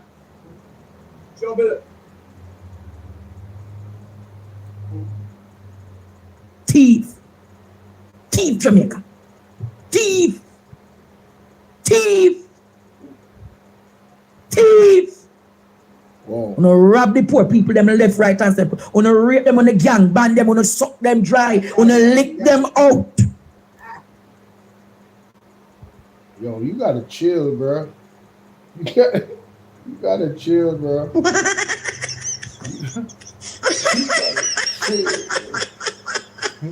Something not right, my wisdom warriors. Something is not right.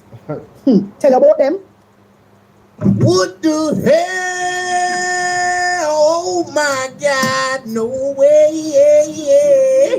Hey, Andre, you gotta chill, bro. Chill out, bro. Just, what? Oh my goodness. Well, this is very serious, though. What can I say? What can I say? All right. I'm going to move on to the next topic he mentioned. Yeah, that's how I'm going to do it. Go through it. Yes, this part of it, in terms of how many houses, he said he was going to, yeah, you definitely got to look at this.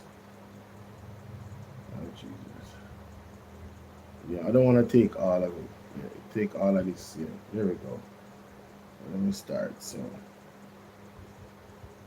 I wanted to look at Andre's reaction to his argument about the housing, the housing for people. Listen to this.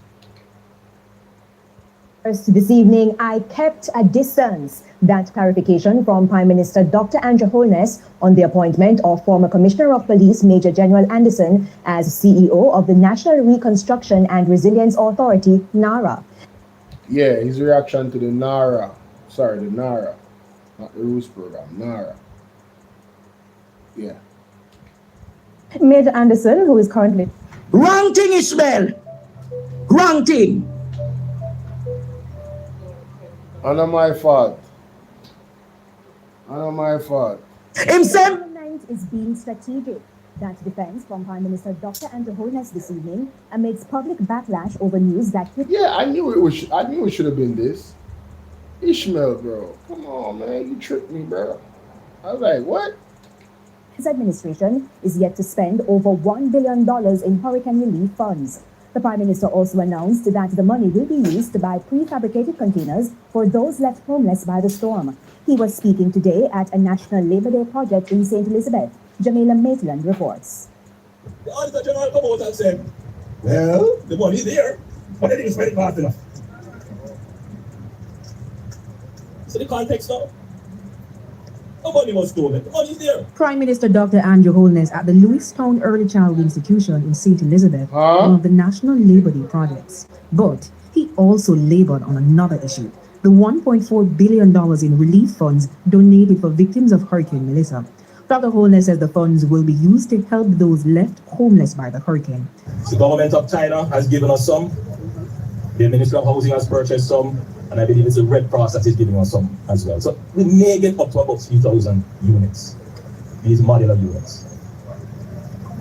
And we are building a small community in Westmoreland to facilitate those persons who were being housed at the Petersfield shelter.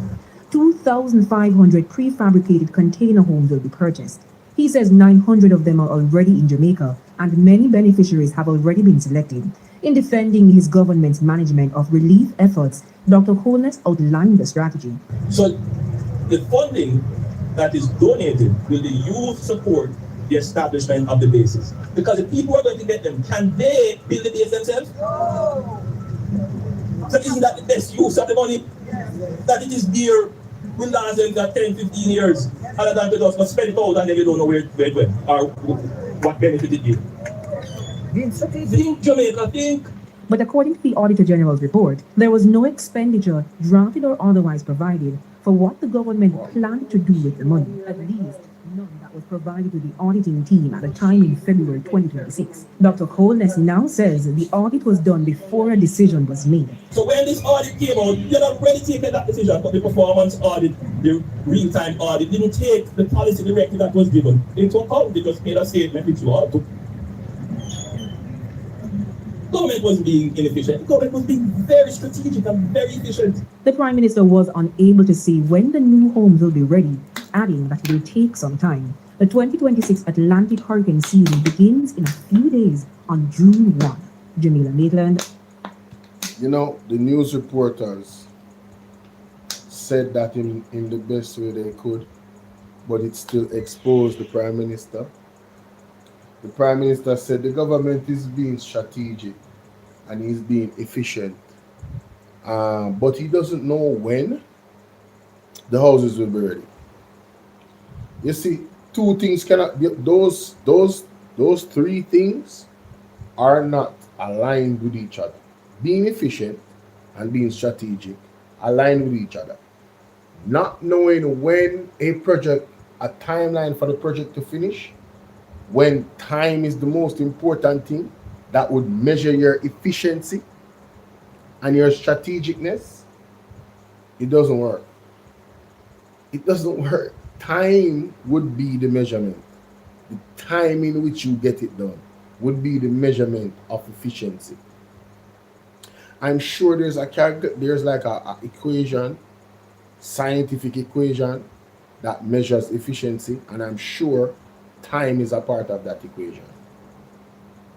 I am sure also, given the context of this, that there's also some type of mathematical equation that measures strategicness, and time got to be a part of it in this context. How strategic you are would mean how quickly you actually finish the actual plans that you put out, the strategic plans you put out. So, yeah, the news people was doing their job, and it definitely they weren't trying to expose the Prime Minister. I don't think they were being harsh, but the situation is just very bad, and there's no excuses. That's all. I'm just saying. The TJs. Jamaica. Look right at this. Mommy, every time we go close to something turn up. It's not me. Me I try to control me turn down is something. Pass no comment back. Echo shot. Make me put all of my things there when you call right now. Who want teacher? Only me. I want to first ask Andrew. How was the audit done before the decision was made? If he told us the decision to build the bases was from 2020, November 2020. And inside him have been the base them for the house. I've been reliably informed Jamaica is not Andrew Holness building the bases. What can go so? What?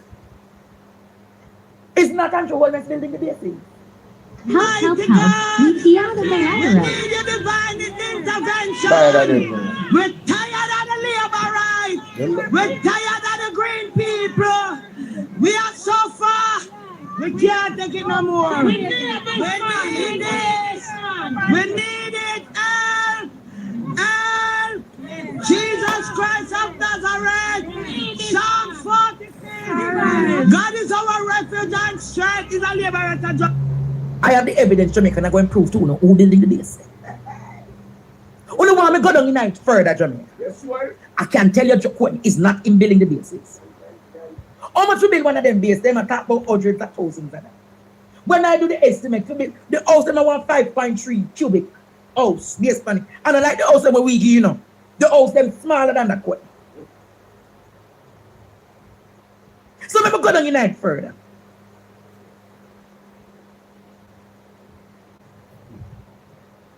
To 25.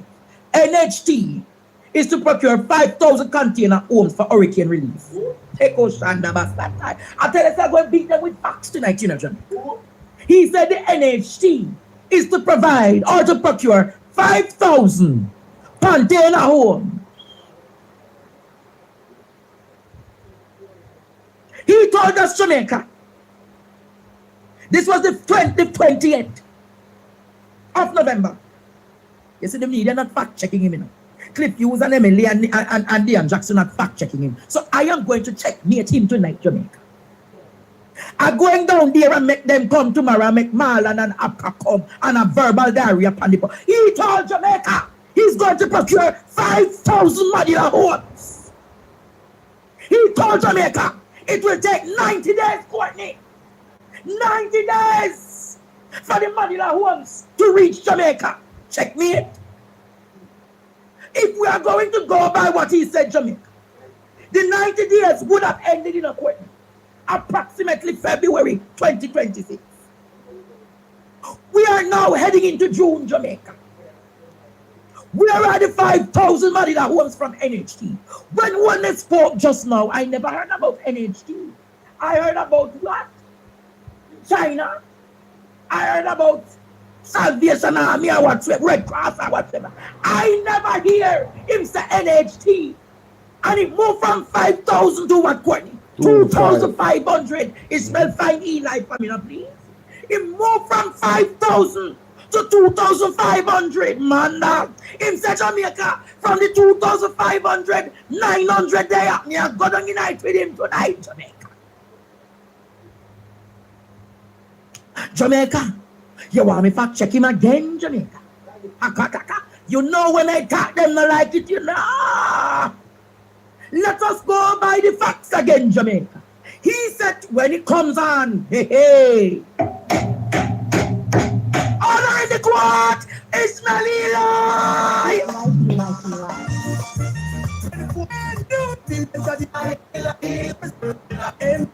I go and war with him in the mud today with information. Yeah, what's that? I go and war with him in the mud, Jamaica. As in talk, I go and war. As in talk Jamaica, I go and walla in the mud with him. I go and ask again, Jamaica. Let us go back to the fact-checking tonight. Share up this live, Jamaica, because I am not finished. I am going to show you the playbook. He has the entire media in his system and under his control. That none of them is confirming to what we fact-check him. So they're all gullible and talking bullshit. Bullshit, Jamaica. Them all come there and the whole of them, Emily, Cliff Hughes, all in the pockets of the Jamaica Labour Party. There is no independent. No, I'm not saying all of those people are in the pockets of the Jamaica Labour Party. But sometimes I wonder, you know. Sometimes I wonder. I do wonder, I have to tell you. I'm not going to lie to you. But I'm not saying everybody that he mentioned is in the pockets of the Prime Minister of the Jamaica Labour Party. I'm not saying that. One thing. Let's continue. In the investigative journalism in this country. All of them know the young facts. Jamaicans scared of it. None of you went into the archives.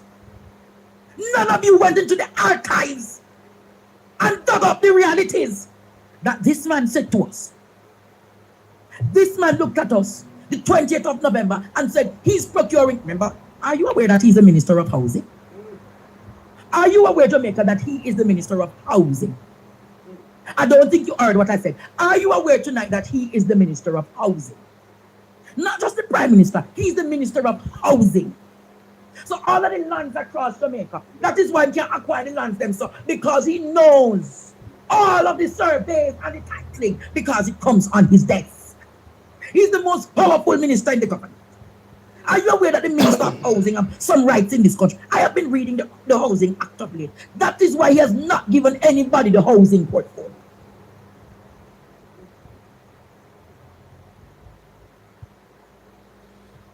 He told us that he's procuring procuring 5,000 November 20th, 2025. He said it will take us 90 days to get those modular homes. We're in May 27 to be exact, Jamaica. None of those homes have been distributed. He then come back to tell us that there are 2,500 homes. That Red Cross has sponsored them and China has sponsored some. That is the home that I delivered. The home is not as even big as that. It's 3/4 that the people them go and get Jamaica. What can go so? 900 out of the 2,500 is here. He told you, Jamaica, that he's carrying in 5,000. Where am to the next 2,500 and Holness? Where is Cliff Hughes and George Davis? I mean, at this point, the Jamaica Labour Party has to do a press conference tomorrow. If I see a press conference from them tomorrow, I'm not going to be surprised. Because the questions Andre is asking, I've heard one other person ask about that. And it's Anissa Belly Rose. She did a live earlier today and she said it. She said, "But you're talking about 2,500. But you promised 5,000. But obviously she didn't go into it as much detail as him. Because in that video she was actually on the move going to pick up her daughter. But I heard you talk about that. So it's a very valid point, and y'all let me know what y'all think in the comment section, man. Y'all go over there and watch the fullness of that particular live stream. Right? Yeah, y'all definitely go check that out. I'm not overstep my time tonight. Not overstep my time tonight. Yeah, I'm not overstep my time tonight at all. I tell you the truth.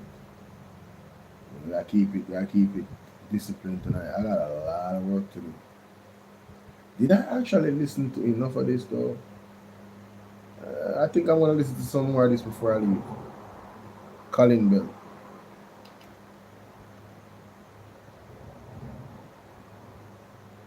This is precisely because of the long delay why the economy dropped by another 6% during this quarter. So what I say is no make no sense. So it's not no good strategies, bad strategy. No, rubbish. Stupidity. Yeah, man. And again,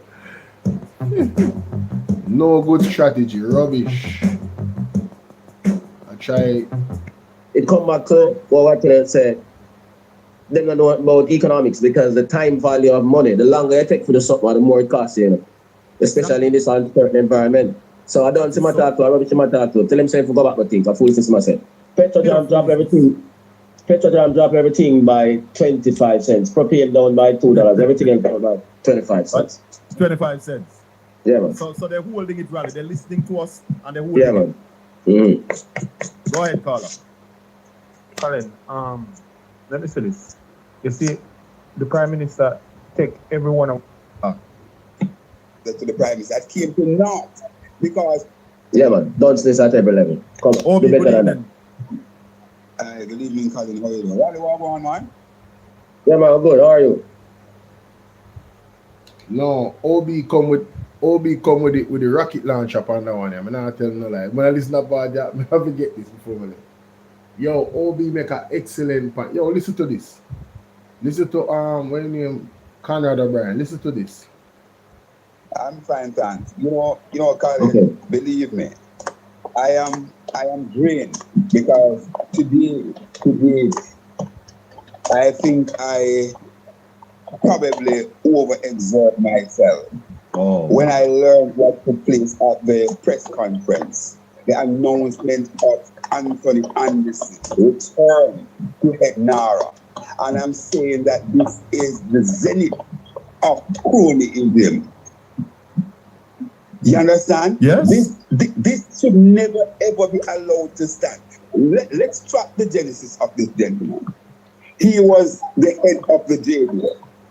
After the head of the JDF, he was in the job of the first and only security advisor to the Prime Minister that came to naught because under his stewardship in that position, we didn't see any strategy. All that was basically permeating there was a state of emergency that took out so much of our people, land them in jail, and the government at the end of it basically lost that as being unconstitutional, and also have to pay some money out on. So at that the Monday was the advisor for Andrew when they did have that issue there with oh my God, we're in trouble. Oh my God. Jamaica, we're in trouble. So him come create a disaster now with Nara. Like how him create a disaster. And it's gonna be manufactured disaster as far as I'm concerned. Yeah. Yeah, it's gonna be manufactured disaster. It's gonna be manufactured disaster, and let me tell you why. Because that's what they that whole situation in with that whole lockdown and everything, bro. We already know what time it is, man. I don't want to say much, but bro, expect the very worst. I'm sorry, no sir. Based off that track record, oh, there's gonna be lawsuits. I don't think the government is gonna be able to pay out the money that they're supposed to pay out. This government is gonna be the first government, and you heard it here first. I don't think anybody else has ever said this. I think this government, and maybe I'm wrong, but I've never heard it. This government is going to become the first government that is going to have the record in paying out money for lawsuit settlements. I think they're going to have the record, if they don't already. I think this government is going to have the record for the most money paid out for lawsuit settlements. I think you're going to see for the first time a sitting prime minister, government official, be sued by the people of the country collectively. Expect the worst, ladies and gentlemen. Let's continue. Then he went to become the head of the Jamaica Constabulary Force. After that, he was given a position, I think, within the office of the Prime Minister, if I'm not mistaken. Yeah, I think he was moved back to the office of the Prime Minister, then he was named ambassador to the US. Ambassador. No. And you're telling me why? And we're asking the question. And I think we should get some answer on this. I'm not necessarily saying that, listen, if somebody is related to somebody, that would basically make them not qualified to get a job. But in this case, is it true that Anderson is cousin to the Prime Minister? Because I don't know what is happening here. And I also want to say, Colin and Raleigh, that when I listen to the Prime Minister, that's another thing that has been living today. When I listen to the Prime Minister, it sounds as if he was just simply making game at the poor, innocent people who still are under blue tarpaulin and out there cannot buy food. He was basically dragging them along. You can be up with the base and people them, no, according to Marie. It's sad. It is disgraceful. It is embarrassing. And a man who professed that one time, whenever I told him, he was born and grown in a one-bedroom boardhouse at Cumberland Road, and then another time is a two-bedroom. Whatever it was, this is a man who would have taken after empathy. But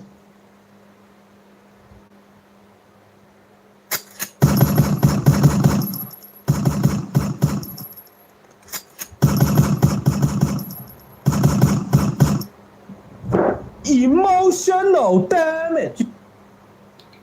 Hey, OB, me had to shot them with a fire a while ago. I don't know if nobody else here. Remember, play it back. You have to play it back. That one time, whenever I told him, he was born and grown in a one-bedroom boardhouse at Cumberland Road, and then another time is a two-bedroom. Whatever it was, this is a man who would have taken after empathy. But no. It's about how much food you can eat. And this argument about, listen, the thing was there And it's just that it was captured. It wasn't captured in the real-time audit. Had it not been that efficient and brilliant public servant, Pamela Monroe Ellis, that flagged this, Raleigh and Colin, we would know not where that $1.44 billion go. It would have got in a thin ear. But Obi, hold on, Raleigh.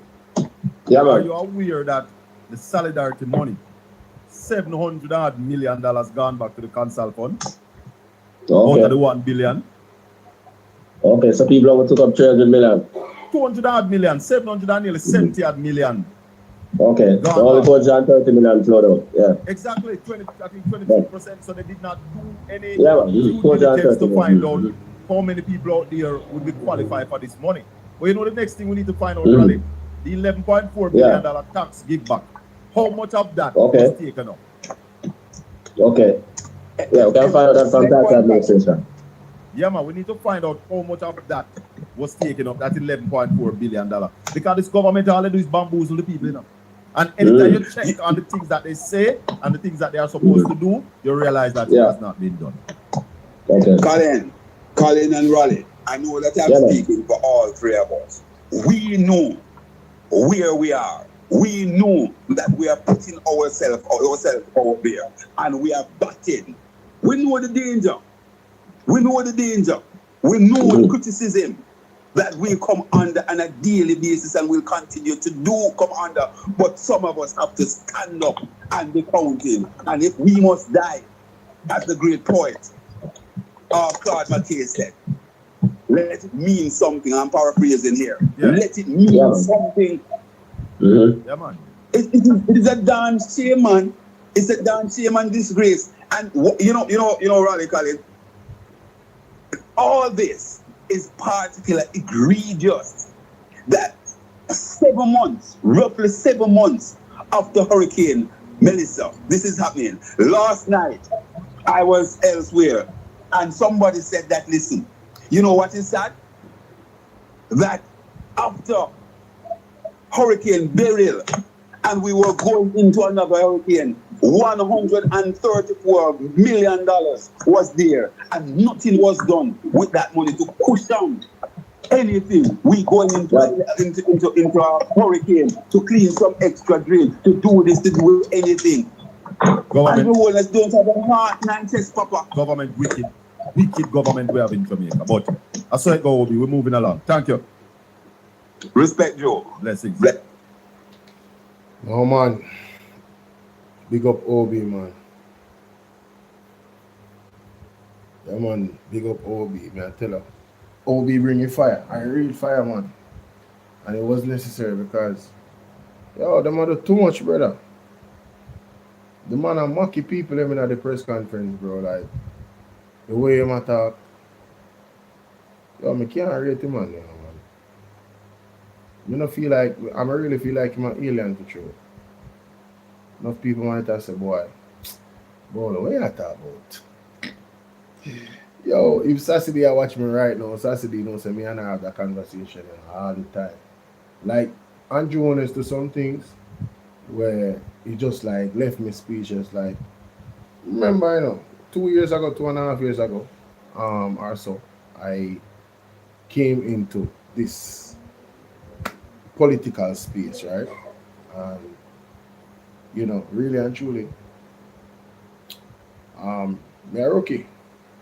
Pastor Peter Chambers video, I shared and then reacted to it. And when I saw the engagement in the chat, I said, wait a minute, what? I was thinking about doing different things and looking into things. But then, man, I started listening more Pastor Peter Chambers and I'm like, no, this dude cannot be this bad, bro. Like this dude Andrew cannot be this bad. And when I heard the pastor story, it's funny. I think my mom was the one that pushed me in that direction, you know. She's like, yo, listen to Pastor Peter Chambers, listen to what the government did to the pastor. And you know, my mother, you know, she serves the Lord. So it's like, she has said, yo, if your leader do this, the Bible said, touch not thy lights anointing and do thy prophet no harm. You get me? So right there and then, my mother discerned through those experiences and start observing Andrew and realize, yo, the brother are good. You understand? But I like to give people the benefit of the doubt. So I am looking at it myself. And I am looking at action, and I'm looking at things he said in the past, what he promised, you know, and how he's speaking now and how he's moving now. His humility has gone because he feel like him reach, you know, in their status there. Andrew is at a status right now that I believe that he thinks he's untouchable. Like nobody can really touch him. I think in himself he really believe that.